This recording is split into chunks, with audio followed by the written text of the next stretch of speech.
하나님의 은혜와 평안이 여러분 심령과 가정 가운데 함께 하시기를 기원합니다.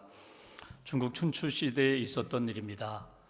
노나라 한 마을에 가난한 여인이 살고 있었습니다. 이웃나라 제나라가 노나라를 정복하려고 이 마을 저 마을 쳐들어왔을 때 이 여인이 살고 있는 마을에도 쳐들어왔습니다. 그녀는 한 아이는 품에 안고 한 아이는 손목을 잡고 피난 길에 나섰습니다. 두 아이를 데리고 피난하는 것이 쉽지 않았습니다. 적군이 점점 가까이 오고 있습니다. 그때 이 여인이 결단을 합니다. 한 아이를 포기하기로 결단한 것입니다. 그래서 품에 안고 있던 아이를 내려놓고 손목을 잡고 있던 아이만 데리고 뛰어가고 있습니다. 그러나 멀리 가지 못하여 적군에 붙잡히게 되고 그리고 적군의 장군 앞에 끌려왔습니다. 장군이 이 모든 상황을 다 보고 있었습니다. 그리고 끌려온 그 여인에게 묻습니다. 너는 어찌하여 품에 안고 있는 아이는 내려놓고 손목 잡고 있던 그 아이만 데리고 뛰어갔느냐? 여인이 대답합니다. 내가 품에 안고 있던 아이는 내 아이입니다. 그리고 손목을 잡고 가고 있던 그 아이는 내 형님의 아이입니다. 나는 내 아이를 누구보다 사랑합니다. 그러나 내 아이를 돌보는 것은 사적인 사랑이고 형님의 아이를 돌보는 것은 공적인 의의입니다. 내가 의를 버리고 사적인 사랑을 택하여 형님의 아이를 버리고 내 아이를 살렸다면 나는 좋지요. 그러나 우리 집안 꼴은 어떻게 되겠습니까? 그리고 이 나라의 미래는 어떻게 되겠습니까?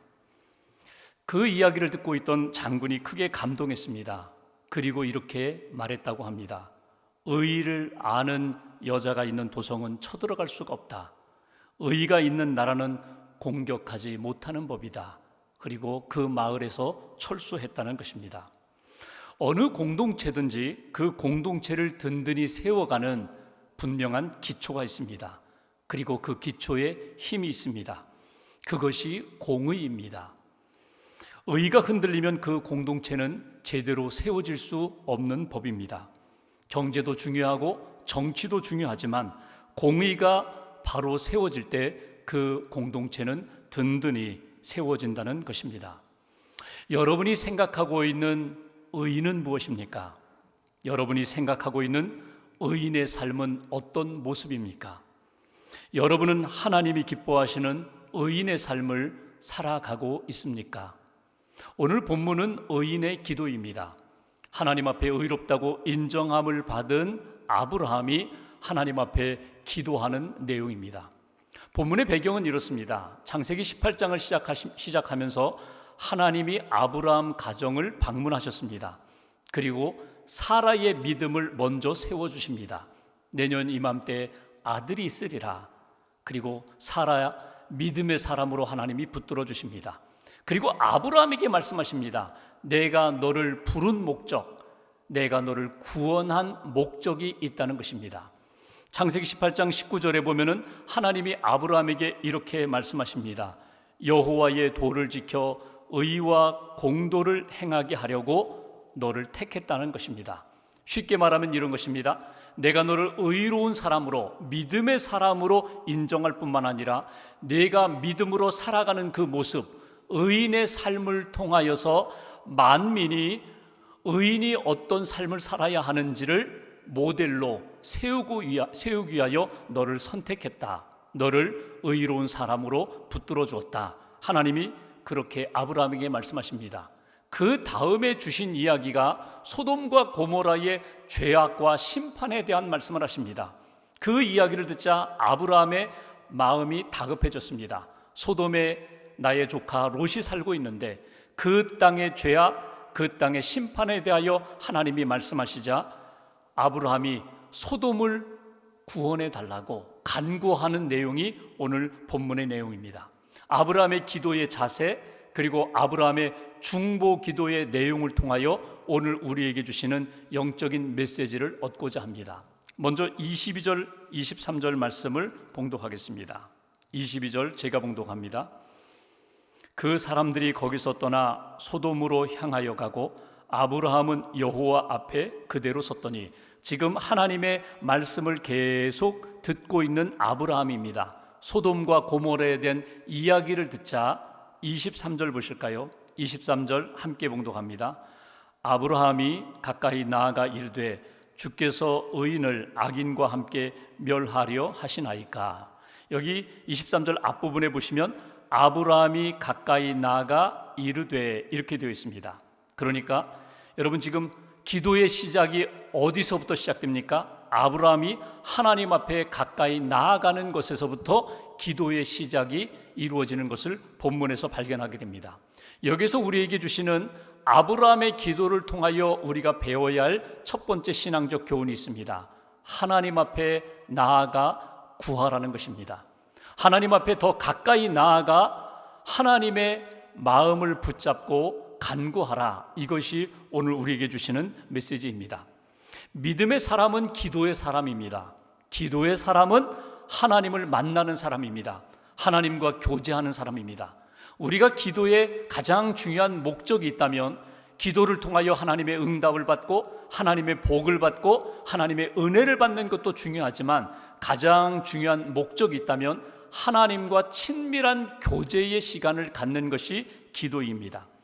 하나님 앞에 나아가는 것, 하나님을 만나는 것, 하나님과 교제하는 것이 왜 우리의 신앙생활에 중요한가? 하나님의 마음을 느낄 수 있기 때문에 그렇습니다.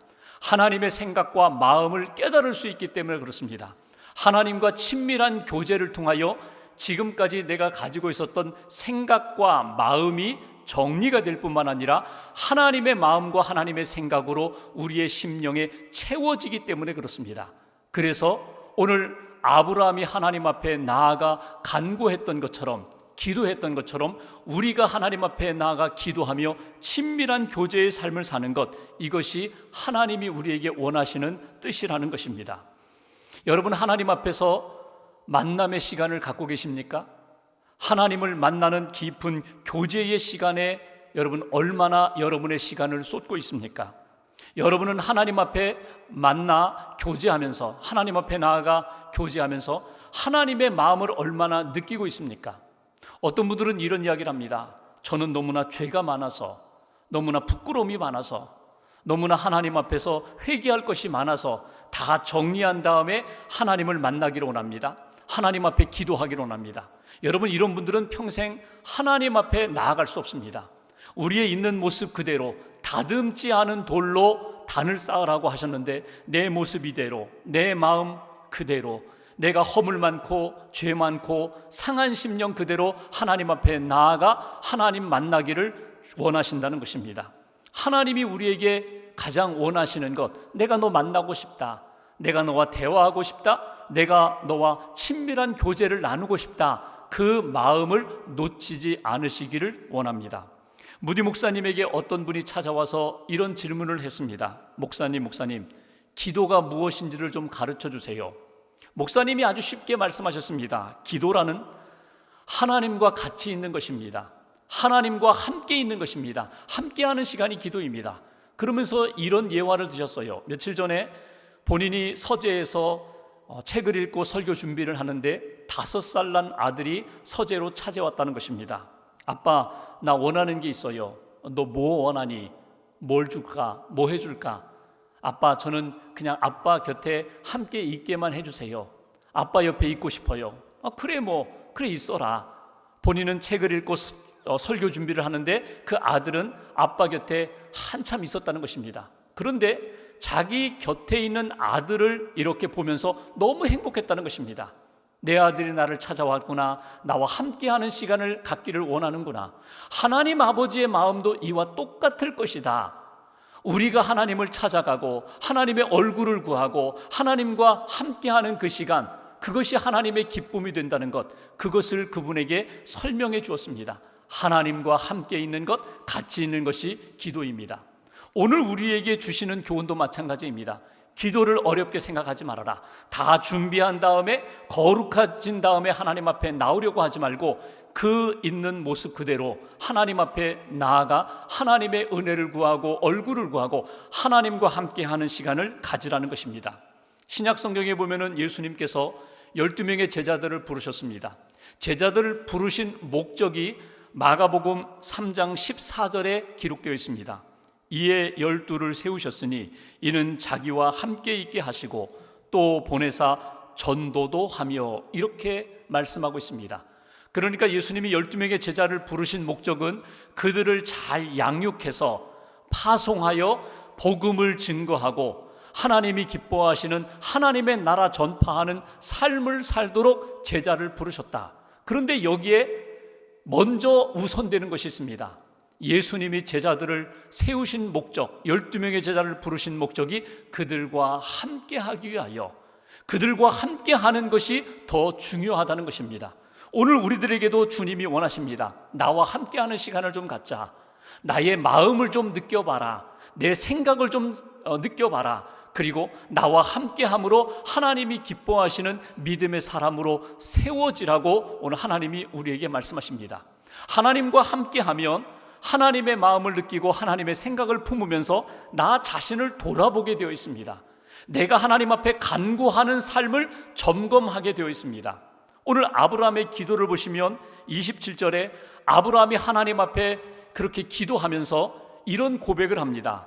나는 티끌이나 재와 같사오나 감히 주께 아뢰나이다. 하나님, 저는 그런 티끌과 같은 존재입니다. 재와 같은 존재입니다. 나는 내 힘으로는 아무것도 할 수 없는 존재입니다. 하나님을 의지하여 살 수밖에 없는 그런 존재라고 아브라함이 하나님 앞에 자기 자신을 고백합니다. 그리고 담대히 고백합니다. 감히 주께 아뢰나이다. 감히 용기를 내어서 아버지 하나님 앞에 제가 기도할 내용, 제가 한번 고백하겠습니다. 간구하겠습니다. 이것이 오늘 아브라함의 기도입니다. 하나님이 오늘 우리에게 원하시는 기도는 하나님 앞에 나오기를 원하십니다. 시간과 장소를 구별하여 하나님을 만나시기를 원합니다. 그리고 하나님이 그 만남 속에서 우리 마음 가운데 부어주신 은혜를 통하여, 마음을 통하여, 생각을 통하여 우리 자신을 돌아보고 하나님 앞에 담대히 믿음으로 서기를 하나님이 원하신다는 것입니다. 아브라함처럼 한 주간 동안 하나님 앞에 나아가는 기도의 삶을 사는 저와 여러분 되시기를 주님의 이름으로 기원합니다. 두 번째로 23절 후반절을 보십시오. 제가 봉독합니다.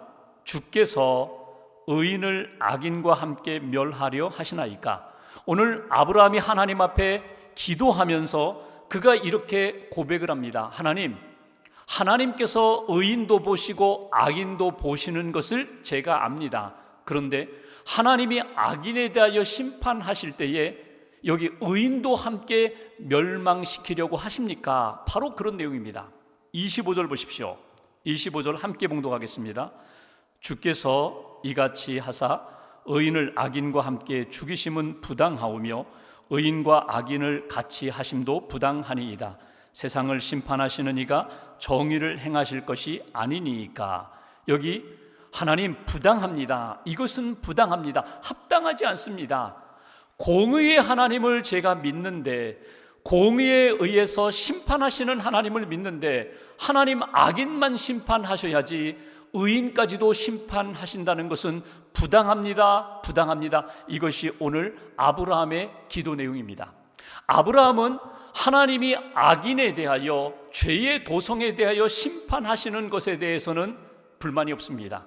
그건 당연하다고 여깁니다. 그런데 문제는 소돔 고모라 성에 의인이 있다면, 그 의인까지도 멸망당한다면 이건 합당하지 않습니다. 지금 아브라함의 내면 가운데 하나님 앞에 기도하면서 공의의 하나님을 생각하고 간구하면서 마음에 불편함이 있습니다.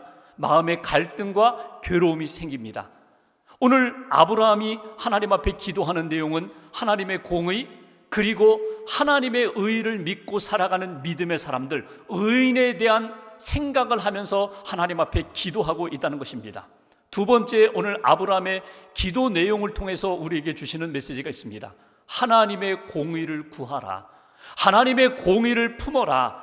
나의 공의가 아니라 내가 생각하는 의인이 아니라 하나님이 바라보시고 하나님이 기뻐하시고 하나님이 이끌어 가시는 그 의인들에 대한 마음을 품고 하나님 앞에 의의를 구하라고 우리에게 가르쳐 주십니다. 사실 우리는 하나님의 공의를 구하기보다는 우리 자신의 번영과 평안과 성공을 위하여 구할 때가 더 많습니다. 솔직히 그것이 더 우리의 간절한 바람입니다. 하나님 건강하게 해주세요. 하나님 성공하게 해주세요. 하나님 은혜와 복을 더하여 주세요. 이렇게 기도할 때에는 내 마음이 얼마나 평안한지 몰라요. 힘이 있어요. 그런데 하나님의 의를 구할 때에는 마음에 불편함이 있습니다. 하나님의 의를 구한다는 것은 나 자신이 하나님 앞에 의의 길을 걸어가야 되는데 부끄러움도 있고 나의 죄에 대한 찔림도 다가오는 것이 사실입니다. 그런데 예수님은 뭐라고 말씀하세요? 너희는 먼저 하나님의 나라와 의를 구하라고. 먹을 것 마실 것 입을 것 그거 먼저 구하지 말고, 번영을 구하지 말고 하나님의 의를 먼저 구하라. 하나님의 나라를 구하라. 이것이 하나님이 원하시는 뜻이라고 우리에게 가르쳐 주십니다. 아브라함이 하나님의 공의를 믿어요. 하나님의 심판을 믿어요. 그러면서 소돔 땅에 있는 그 의인들을 생각하면서 누구를 생각해요? 의인이라고 믿고 있는 조카 롯을 생각하면서 하나님의 심판 가운데 의인이 멸망당하면 안 되잖아요. 이런 마음으로 하나님 앞에 호소하는 아브라함의 기도를 우리는 읽게 됩니다. 아브라함이 생각하는 의의, 아브라함이 생각하는 의인에 대한 개념이 있어요. 그건 뭐냐면 하나님의 공의와는 다르게 의인은 핍박당하지 말아야 돼. 어려움 겪지 말아야 돼. 죽임당하지 않아야 돼. 빼앗기지 말아야 돼. 이것이 오늘 아브라함이 생각하고 있는 공의입니다. 그 땅에 있는 조카 롯 그리고 믿음으로 살아가는 사람들이 분명히 있을 텐데 그 사람 멸망하면 어떻게 됩니까? 그건 부당합니다. 이것이 아브라함의 마음입니다. 근데 하나님의 마음은 어떻습니까? 하나님의 의는 분명합니다. 기준입니다. 그리고 하나님의 의를 믿고 따라가는 의인들은 우리가 생각하는 아브라함이나 우리 자신이 생각하는 의인의 삶이 아니라 오히려 핍박을 받게 되고 때로는 어려움을 겪게 되고 하나님 앞에 믿음을 지킨다는 것이 책임지는 존재이고 책임감을 가지고 사는 사람이고 하나님이 주신 사명을 감당하면서 때로는 눈물을 흘리기도 하고 때로는 좁은 길을 가야만 하는 그런 인생이 의인의 삶이라고 하나님께서 우리에게 다시 한번 가르쳐 주십니다. 처음에 아브라함은 이건 몰랐어요. 그냥 하나님의 의 그리고 의인이 고난당하는 것에 대하여 부당하다고 생각하는데 시간이 흘러가면서 하나님의 의의가 무엇인지를 서서히 깨달아가기 시작하는 아브라함의 마음을 다시 한번 우리가 느낄 수 있어야 합니다. 유머집을 보니까 이런 이야기가 나와요. 세상에는 두 종류의 사람이 있다는 것입니다. 한번 여러분 알아맞혀 보세요. 깨끗한 빌딩 앞에서 빗자루를 들고 서 있는 사람, 여러분 누구입니까? 쓸데없는 사람입니다. 두 번째, 울다가 그 울음을 딱 그친 사람 누구입니까? 아까운 사람입니다. 쓸데없는 사람, 아까운 사람. 여러분은 어디에 속하십니까? 쓸데없는 사람 아닙니다. 의인 아닙니다. 하나님이 기뻐하는 사람 아닙니다. 있으나 마나한 그런 사람입니다. 아까운 사람, 쓸데있는 사람, 하나님 앞에서 믿음으로 자리를 지키는 사람, 의를 위하여 핍박을 받아도 그 믿음을 지키는 사람, 책임감을 가진 사람, 사명을 끝까지 감당하는 사람, 아까운 사람입니다. 하나님이 오늘 아브라함에게 원하시는 것, 오늘 저와 여러분들에게 원하시는 것, 하나님의 공의를 바라보면서 너는 아까운 사람, 의의 사람, 쓸데있는 사람으로 내 자리, 내 삶을 이어가라고 우리에게 말씀하시는 것입니다. 하나님께서 주신 말씀만이 아니라 예수님이 복음서를 통하여 우리에게 주신 말씀도 다르지가 않습니다. 산상수훈을 보면은 마태복음 5장 8복에 예수님이 이렇게 말씀하십니다. 마태복음 5장 6절 말씀, 의에 줄이고 목마른 자는 복이 나니 그들이 배부를 것입니다. 10절에는 이렇게 말씀합니다. 의를 위하여 박해를 받은 자는 복이 나니 천국이 그들의 것임이라.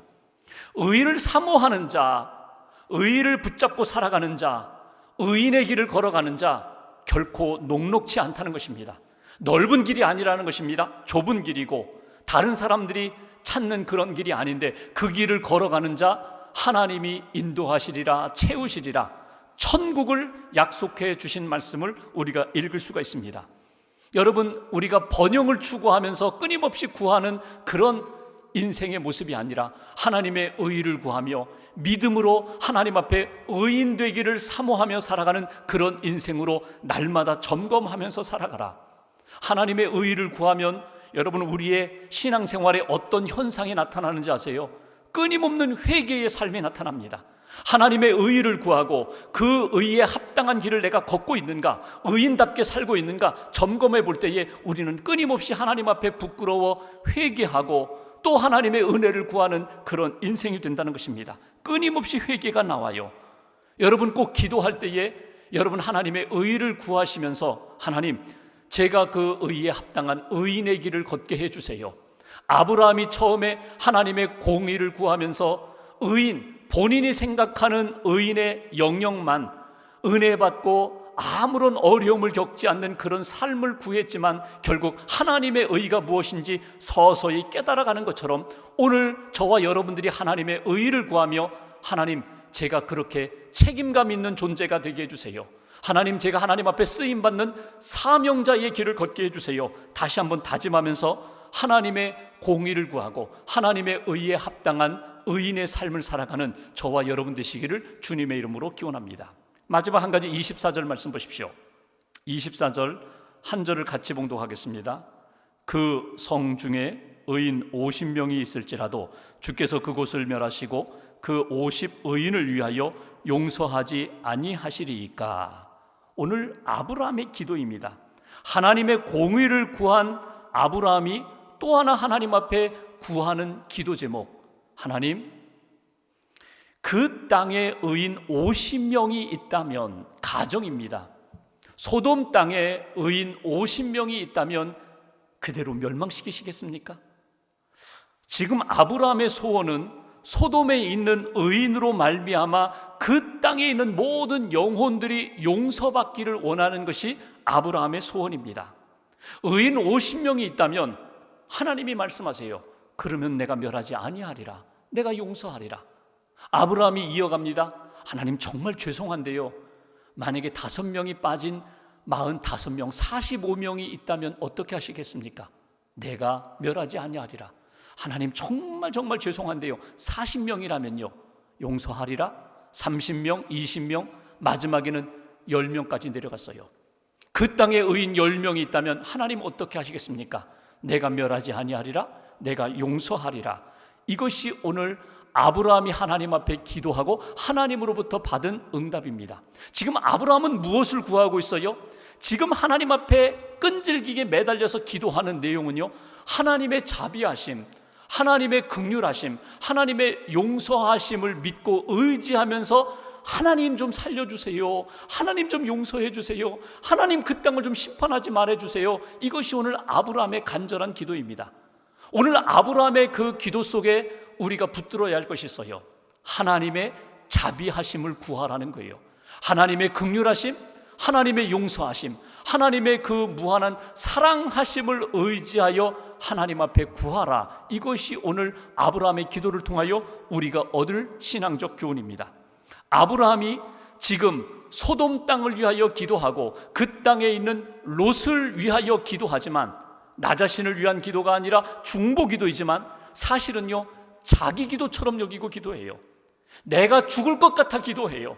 내가 살고 있는 이 땅이 심판받을까 봐 두려워하면서 하나님 앞에 은혜를 구하고 하나님의 자비하심을 구하는 아브라함의 마음을 우리가 느낄 수 있습니다. 여러분, 왜 10명인가?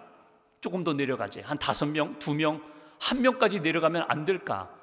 유대인들의 생각 가운데 최소 공동체 인원은 10명이라고 생각합니다. 10명이 모여야 공동체가 세워진다. 의인 10명이 있으면 아무리 수십만의 그런 나라라 할지라도 그 의인 10명을 통하여 하나님의 나라가 세워지리라. 하나님의 의가 이루어지리라. 하나님의 구원의 역사가 나타나리라. 이것이 오늘 아브라함의 간절한 믿음과 고백이고 하나님의 마음도 별반 다르지 않다는 것입니다. 오늘 말씀을 읽어가다 보면은 처음에 아브라함의 마음은요, 그냥 롯만 구원하면 좋겠어요. 롯의 가정만 구원하면 좋겠어요.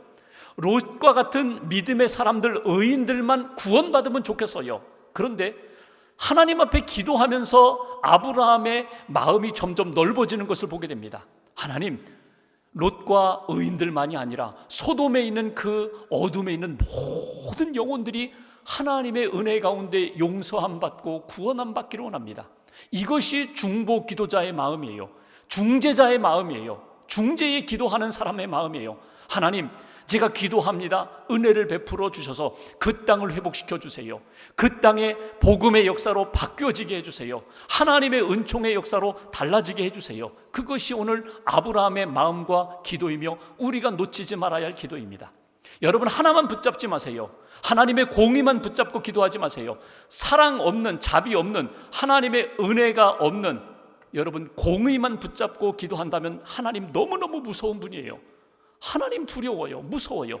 반대로 하나님의 공의는 빼고 하나님의 무조건적인 용서와 사랑만 구하면요, 질서가 없어집니다. 방자하게 됩니다. 방종하게 됩니다. 그래서 하나님의 공의와 하나님의 자비하심, 사랑을 함께 붙잡고 기도하는 거예요. 하나님, 제가 하나님 사람답게 믿음의 길을 걷게 해주세요. 하나님의 긍휼하심을 품게 해주세요. 하나님의 긍휼하심을 믿고 회복시키는 일에 기도자로 쓰임받게 해주세요. 이것이 오늘 아브라함의 기도를 통하여 저와 여러분들이 붙들어야 할 신앙의 자세입니다. 2001년 9월 11일 미국에서 9.11 테러가 일어났습니다. 한국의 어느 목사님이 미국에 집회를 가셨다가 공항에서 발이 묶였어요. 기다려도 결국 비행기는 캔슬되고 말았습니다.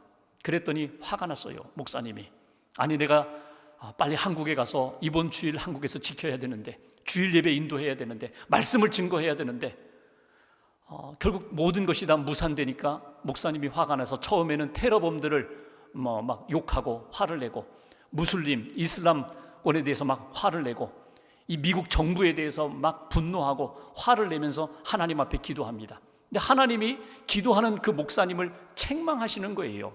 야 이놈아, 이 엄청난 사건이 이 미국 땅에서 일어나고 네가 지금 이 땅에 있는데 너는 어찌 너만 생각하느냐? 네 교회만 생각하고 네 주일만 생각하고 내가 설교하는 것만 생각하느냐? 지금 많은 사람들이 죽었고 죽어가는데, 많은 사람들이 아파하고 있는데 왜 그들에 대한 생각을 하나도 하지 않느냐?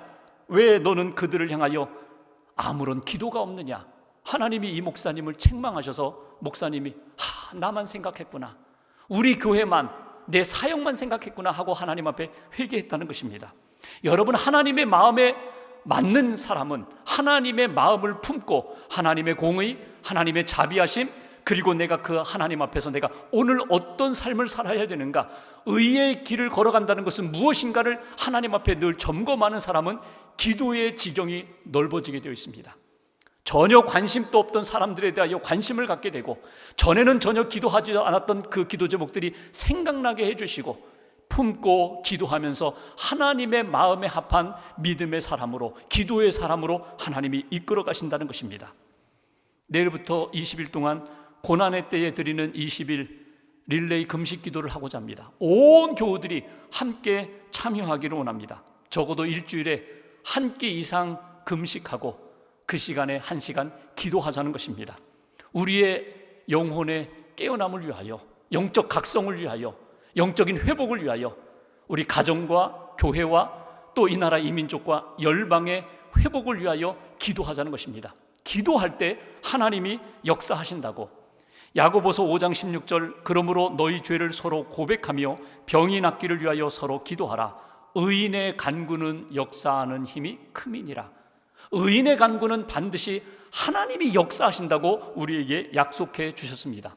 기도의 성자, 일생 동안 5만 번 기도 응답을 받았던 조지 뮬러 목사님이 기도에 관하여 우리에게 이런 귀한 말씀을 남기셨습니다. 사람이 정말 기도하면 변한다. 반드시 변한다. 기도는 상황을 변화시키기도 하지만 그 기도하는 사람을 하나님이 변화시키신다. 여러분, 우리가 기도하면 하나님이 우리를 만져주십니다. 우리를 변화시키십니다. 상황을 변화시켜 주십니다. 세상을 변화시켜 주십니다. 하나님이 기뻐하시는 삶으로 이끌어 주신다고 우리에게 말씀하시고 약속하셨습니다. 한 주간 동안 여러분 하나님 앞에 기도하는 믿음의 사람으로 세워지십시오. 하나님 앞에 기도하십시오. 기도할 때 하나님께서 반드시 우리에게 새로운 역사를 이루어 가실 것입니다. 능력도 주실 것이고 은혜도 주실 것이고 내가 미처 깨닫지 못했던 것들도 깨닫게 해주시면서 하나님이 기뻐하시는 믿음의 사람으로 하나님이 만들어 가실 것입니다. 한 주간 동안 아브라함과 같이 기도의 사람으로 하나님 앞에 나아가는 저와 여러분 되시기를 주님의 이름으로 기원합니다. 기도하겠습니다.